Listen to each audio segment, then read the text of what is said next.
Hello, I'm Jorge Gestoso. Welcome to a new program. Who is responsible for the wildfires in the Amazon jungle and what are the consequences? We asked our guest, Andrew Miller, Advocacy Director with Amazon Watch. Andrew Miller, a warm welcome to the program. Thank you very much for having me today. Andrew, you have been dealing with this issue of the Amazon jungle for 20 years. That's your area of specialty. How serious is the problem, and is it the worst area that you have seen lately? Well, the issue of deforestation and wildfires in the Amazon is one that dates back for a long time. But what we're seeing is our sort of unprecedented levels of wildfires this year. To mention some statistics, we're seeing 80% more wildfires this year in Brazil than we saw last year. Just in the last week, we've seen 10,000 wildfires that have been started in the Brazilian Amazon. And it's not just the wildfires, it's also the issue of deforestation. We're seeing spikes in deforestation. All of this is the product of the policies and the rhetoric of Brazil's new president, Jair Bolsonaro. What are the consequences? Well, the Amazon is crucial for the climate. The Amazon is crucial in other environmental reasons. The Amazon generates 20% of the world's oxygen, 20% of the world's fresh water, houses 10% of the world's biodiversity. And in climate terms, the Amazon helps regulate the global climate. The trees are essentially carbon stocks, as people say. It's a place where much of the world's carbon can be found. And as the trees burn, that means greater carbon emissions, greater greenhouse gas emissions, which contributes to global climate change. So if it was just the Amazon itself, we would be very concerned. It's not just the Amazon. We're seeing other ecosystems that are heading towards different kinds of what we call tipping points. We're seeing the tundra are thawing and releasing methane. We're seeing the melting of the ice caps, and the Amazon is on fire right now. So essentially all of those different crucial ecosystems that are at this level of distress, it's quite horrifying.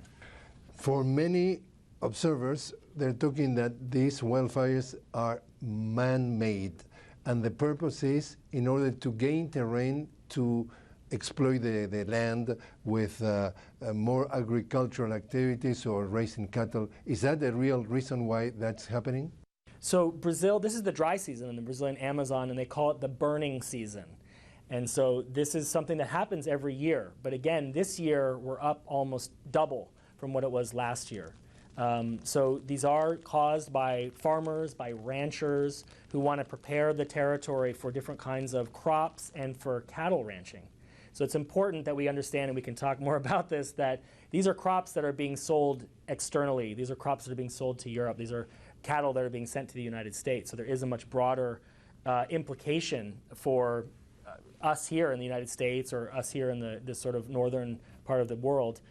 We're implicated in what's happening there. So there's farmers that are setting the fires, but on some level we're the ones who are creating the economic impetus for those economic activities. Local people who try to defend precisely the environment, worldwide there has been in 2016 200 people assassinated, and Brazil is the country with the largest amount of the cases. We're talking about 25%. 50 people has been assassinated in Brazil and also in the rest of America Latina.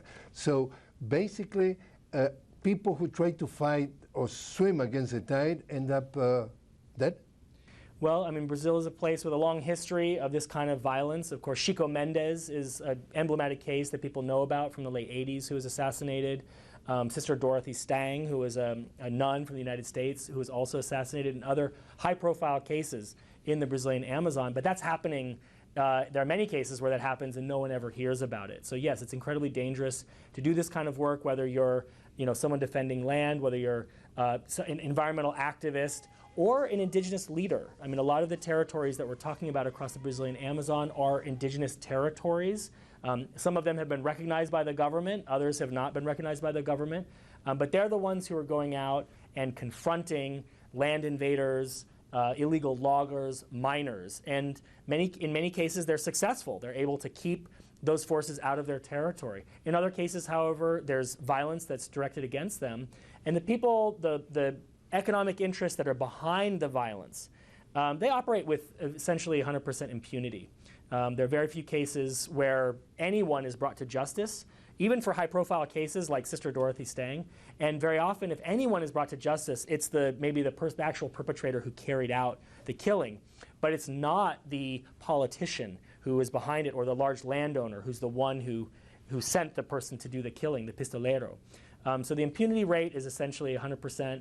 And Jair Bolsonaro is sending signals, very open signals, to those same economic actors that you will have pure impunity whether you're carrying out illegal activities like deforestation, setting fires in places that you're not supposed to be setting fires, or assassinating people. And what about protests? Well, I mean, we have seen some impressive protests that have happened, and that's one of the bright lights, I guess, have been the mobilizations that we're seeing in Brazil. Certainly, indigenous peoples themselves have been leading protests in Brasilia. Several weeks ago, we had 2,000 indigenous women from across Brazil, not just the Amazon, but other parts, who rose up and spoke out on behalf of their territory. We're seeing civil society protests, other people who are allies.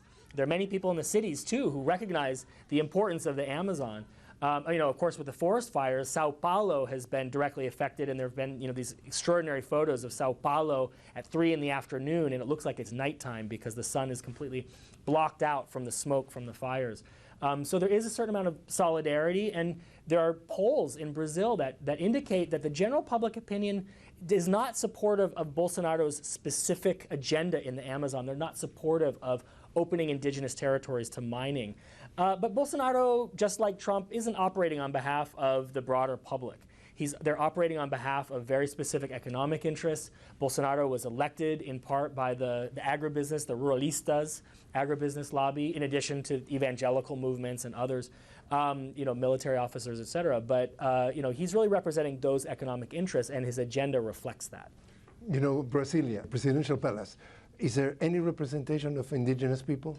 Another bright light that we've seen recently in the same election where Bolsonaro was elected, we also had a wave of phenomenal candidates that came in, Afro-Brazilian representatives, and Joênia Wapichana, who's the first indigenous woman member of the Brazilian Congress. She's also Brazil's first indigenous woman lawyer, and 10 years ago was fighting for indigenous land rights and won significant cases before the Brazilian Supreme Court. So Joênia is a phenomenal pioneer, and now, as the first indigenous woman member of the Brazilian Congress, she's leading the fight to push back against all of the legislative efforts to weaken environmental norms, to weaken protections of indigenous territories. This week, at the same time that the Amazon is on fire, are huge legislative battles going on that Joênia is very involved in. There are indigenous peoples who are protesting in the halls of the Brazilian Congress because there are legislative proposals to allow mining in indigenous territories, and we cannot let that happen. In the case of the international community, to be more precise, the Western, mostly the rich countries, they talk too much, but they don't necessarily commit themselves with money or with a real purpose to keep the Amazon? Well, I mean, there's obviously a lot of different countries. There are some cases of countries like Norway, like Germany, that had contributed significant funds to the Amazon Fund, which had been operating in the Brazilian Amazon for years. Unfortunately, in recent weeks, both of those countries withdrew from the Amazon Fund because Bolsonaro and his regime were trying to change the rules of the Amazon Fund. They want to control how those funds are dispersed and where those funds go. They're not interested in large-scale conservation projects in the Amazon. So there are some good cases, but yes, I mean, in many cases, the foreign policies of Europe and the United States and others are often, there's a discourse about human rights, about environmental protection, but in many cases, our governments are also very much operating on the behalf of large-scale economic interests. And so thinking about the United States, you have large agricultural commodity traders like Archer Daniels Midland, like Cargill and others who are operating in different parts of Brazil. They might not be the ones who are directly involved in the deforestation, but they're only several steps removed. And the people who are carrying out the deforestation and are raising the cattle are ultimately selling it to those folks, and they're helping with the distribution worldwide. So you have some of those large agricultural corporations. You have large-scale banks like Bank of America, like Citibank, that are making loans to those well-known corporations and others. And you have huge investment funds like BlackRock, which is a $6.5 trillion investment fund, and they're invested in many of those corporations too. So there's a whole network of different economic actors, that, whether they want to admit it or not, are directly implicated. And to some degree, we as consumers, when we're eating beef here in the United States, we're creating a market for many of these products. So there's many ways in which we as consumers need to change our habits. That's something the United Nations is talking about. The Intergovernmental Panel on Climate Change released its report on climate change and land and said as much, that the global food structure needs to change. And essentially, humankind needs to eat less meat and needs to eat more vegetables. In the case of President Trump, and we're talking about here climate change, because, for example, you were mentioning that 20% of the oxygen of the planet is being produced by the Amazon jungle, and that air could be affected also after these wildfires. Donald Trump believes that climate change is a Chinese hoax.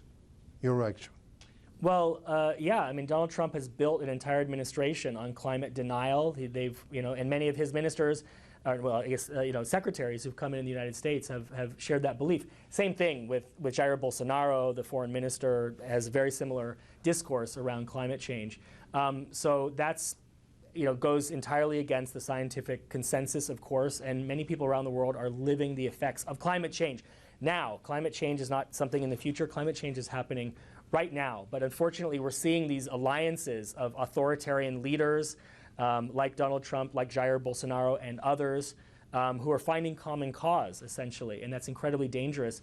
Jair Bolsonaro was here in Washington, D.C. in March, met with Donald Trump, is very much enamored of Donald Trump, went back to Brazil and started talking about wanting to recruit the United States in investing in the Amazon.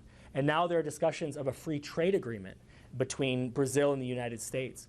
But under the current circumstances, that effort to increase investments in the Amazon and other places in mega projects and many of these kinds of agricultural projects that we're talking about, that would contribute to the apocalyptic damage that we're seeing in the Amazon right now. For example, in recent days in France, it took place the G7 summit, and it was so clear that it was not going to reach an agreement, a common declaration at the end, that even before the starting, President Macron of France said there is not going to be a final declaration because climate change is going to be at the top of the agenda. So the whole thing is creating much larger awareness of we have a problem in the planet?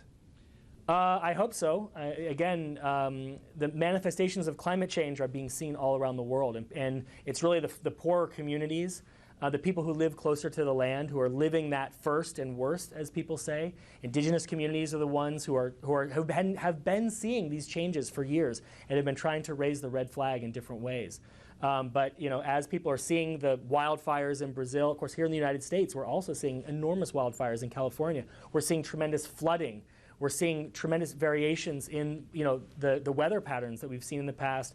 We're seeing different kinds of hurricanes, et cetera. So it's something that's very much affecting people all around the world. The question is, are our political leaders going to respond in the way that's necessary to actually deal with this crisis? We're talking about radical change. It's not just, we can't just go back to what we were doing before. We need radical changes. And we need political leadership at the top to help with that. But we're seeing a groundswell of social movements that are really working to pressure our leaders. And in September, in fact, there are going to be global mobilizations. The Youth Climate Strike is September 20th, and other global mobilizations where people are rising up around the world and are saying we must deal with climate change now if we're going to have any prospect of saving humanity. In 2020, we're talking about a new election in the U.S. We know that President Trump is running for re-election and is running against a Democrat candidate, regardless who is going to end up being the candidate. But many people within the Democratic Party are proposing what they call the New Green Deal, addressing precisely what is the climate change. Your reaction to what you have heard already at the proposals of the Green New Deals that just in recent days also candidate Bernie Sanders was presented his version of the New Green Deal? Well, we're encouraged by some of the discussions that we're seeing right now in the primary around climate change, around environment, around Green New Deal. We're encouraged by Bernie Sanders' proposal, which is really kind of addressing the magnitude or trying to address the magnitude. And of course, these are proposals and these are things that are going to require a lot of work over time and a lot of political will to make happen. But it's something that we're hoping that whoever the Democratic candidate is somebody who's going to really carry that message forward. We don't know, of course, and there's a fight. And within the Democratic Party, there are different tendencies. And you have a much more progressive wing that's represented by people like Bernie Sanders and Elizabeth Warren, among others. And you have a more sort of mainstream or conservative wing that's represented by people like Joe Biden.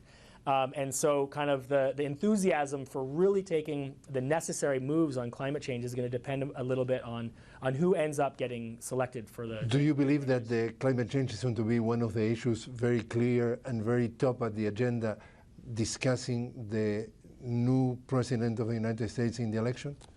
Well, we can hope. Again, there are social movements that are working hard to make that the case. And there's even a fight within the Democratic Party about whether or not there will be a climate debate. And unfortunately, the Democratic Central Committee or National Committee has decided against having a debate focused on climate change. And so that's representative a little bit of the kind of disconnect sometimes within the party. And that's very disappointing, frankly.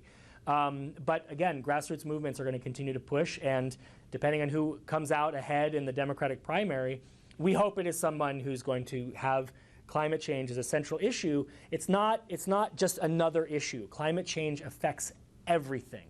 Climate change is going to affect economy. Climate change is going to affect food production. Climate change is going to affect race issues. Climate change is going to affect education. Climate change is going to affect essentially everything. And so it's not just another issue that needs to be siloed. It's something that needs to be discussed across the board. You personally, are you worried about what's going on? I'm overall very worried about what's happening in the world. And it can be difficult sometimes to maintain optimism. When we see all of these different manifestations, the burning Amazon and so many others, and we see world leaders like Trump, like Bolsonaro, who are taking things in the exact wrong direction. So that can be very discouraging. But then we do see the people on the front lines who are fighting, who have not given up hope, and we have to support them. We have to support the indigenous peoples of the Brazilian Amazon and the rest of the Amazon and indigenous peoples around the world in social movements. We have to support people like Joenia Wapichana, who are leading the fight every day. They need our support and they deserve our support. And together, hopefully, in these kinds of alliances, we can actually fight back some of the forces of climate change and of environmental destruction. Andrew Miller, thanks very much for joining us. Thank you.